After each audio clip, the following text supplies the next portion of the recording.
Welcome back. All right, so we're going to talk about the Coyotes today, and this is one of the reasons why with each of these videos I'm doing them a little bit different, because the Coyotes situation is very different than the situation we're seeing with most teams that miss the playoffs.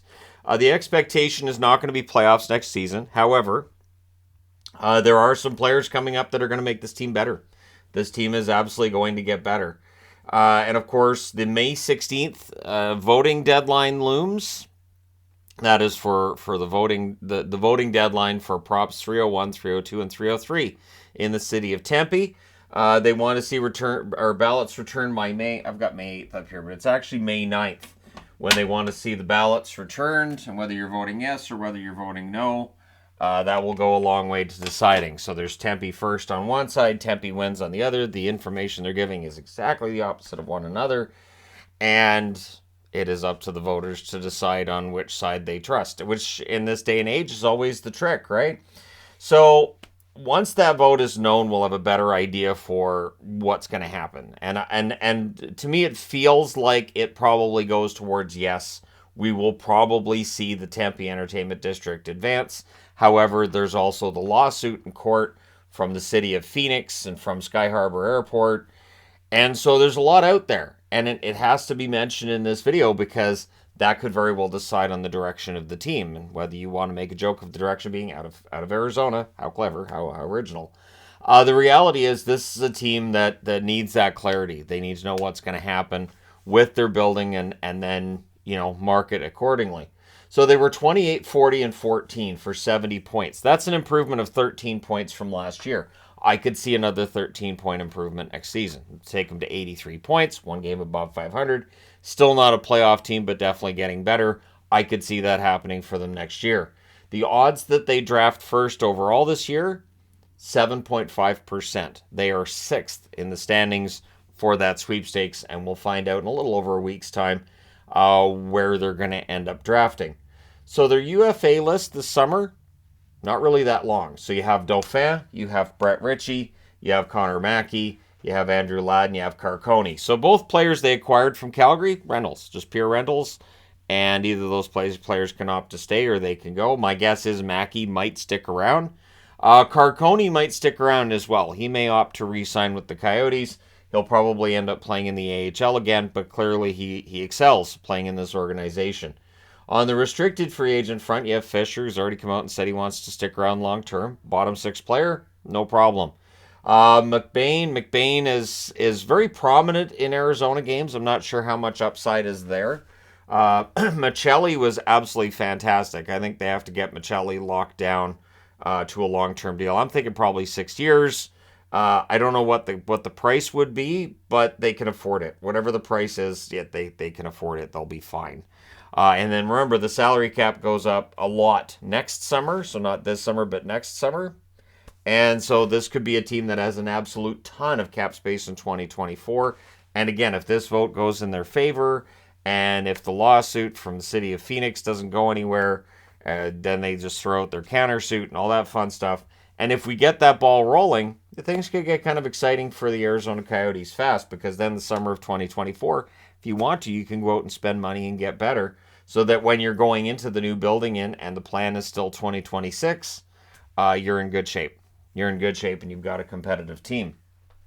And also on the RFA list is Connor Ingram. Played well as a backup. I think he'll probably want to stick around in Arizona, and I think they should want to keep him as well. With Ingram and with Vejmelka, not the most stellar goaltending tandem, but they didn't cost them a lot of games. There were very few games that I watched of the Coyotes where I said, man, if they had a better goaltender. It just really wasn't the case. And since this team isn't likely to be in the hunt for the playoffs next year, no reason not to bring them both back. So when we look at their cap situation too, next year they have a projected cap space of $27,924,523. They will likely be a parking spot for another dead contract, and by which I mean a player is not going to play again. And it might be a couple. They may have space for a couple, and you acquire more future assets for that. I know people will get upset with that, but this is the tactic they're following. They're not breaking any of the rules of the CBA. Voracek, $8.25 million cap hit until next summer. Little, $5.29 million cap hit also until next summer. So those ones come off next year. Weber, $7.85 million cap hit until 2026. And as I've mentioned before, the dead cap money will likely end in 2026, as that's when they're planning on moving into their new building. There will be a move one way or the other. They're not staying in the mullet forever. And so, yeah, there will be a move. Now, when we look at upcoming players, there are three I wanted to spotlight. A couple, they're all first-round picks. There's Connor Geekie, who has signed with the organization, will be in the mix this fall. There's Dylan Guenther, who looked good at points, got sent back down eventually. But that made some sense too, and so Guenther, I think, got some good experience this year. He's got a bright future. And Logan Cooley, who is as yet unsigned, but he is considered to be one of the star players this team is going to produce in the coming years. And again, if they do end up drafting sixth overall, let's just say they don't move up or down in the draft lottery, sixth overall, you're still going to get a very good player. The lowest they can draft is eighth. You're going to get a very good player. So, yeah, they're in pretty good shape to draft well. They do have two first-round picks. They have Ottawa's first-round pick. The Senators' first-round pick is lottery protected. So, if Ottawa wins the draft lottery, that draft pick jumps to 2024 instead, where they already have 4 second-round picks, and they have four second-round picks in 2025 as well. 2023, they have 4 third-round picks. Then next year they have 3 third-round picks, and the year after they have 2.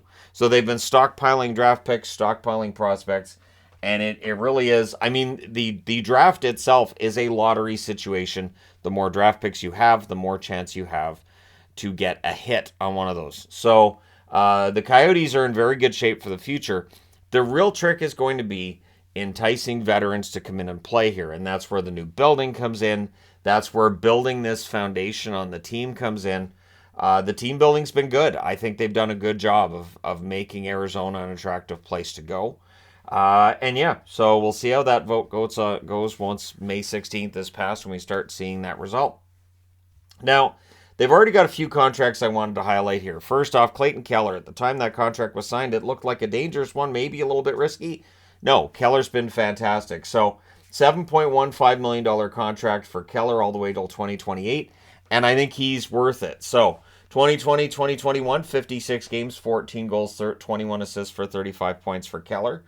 2021, 2022, and 67 games, 28 goals, 35 assists, 63 points. And this year, he hits that next level. Plays all 82 games, 37 goals, 49 assists, 86 points.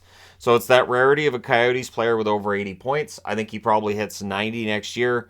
I think any records that might still be owned by Keith Tkachuk, he'll smash them. And yeah, Keller, probably the best player that the Coyotes have had. Nick Schmaltz has been very good. 52 games in 2020-2021 with 10 goals, 22 assists, 32 points. And consistent from there. In both last year and this year, he plays 63 games. Last year, he had 23 goals. This time, he had 22. He's slipping. 36 assists both seasons. So 59 points last year, 58 points this year. And Barrett Hayden took that next step this year as well. In 2020-2021, he played 14 games, 2 goals and an assist. Last year, 60 games played, 10 goals, 14 assists, 24 points. And there was still a lot of discussion about whether he was going to be a third liner. Would he be a top 6 forward? This year, the top 6 forward showed up. All 82 games played, 19 goals, 24 assists, 43 points. Those are your key forwards for this team. And it's a decent defense that they've built. It feels like it's a defense that's probably a bit underrated. Coming up next year, Hayden has his contract coming up. He's a restricted free agent. Mosier's a restricted free agent. So are Valimaki and Soderstrom. So Mosier, Valimaki, Soderstrom, all likely in that top 6 next year. I think Valimaki and Mosier are obviously locks to be in that top 6, barring a trade. Soderstrom, we'll see. I think he does get there. Lawson Krause, $4.3 million cap hit till 2027. That's a bargain for what Krause brings to this team. And Vejmelka as a starting goaltender for $2.72 million till 2025. I would imagine his name will be out there in trade rumors this coming season.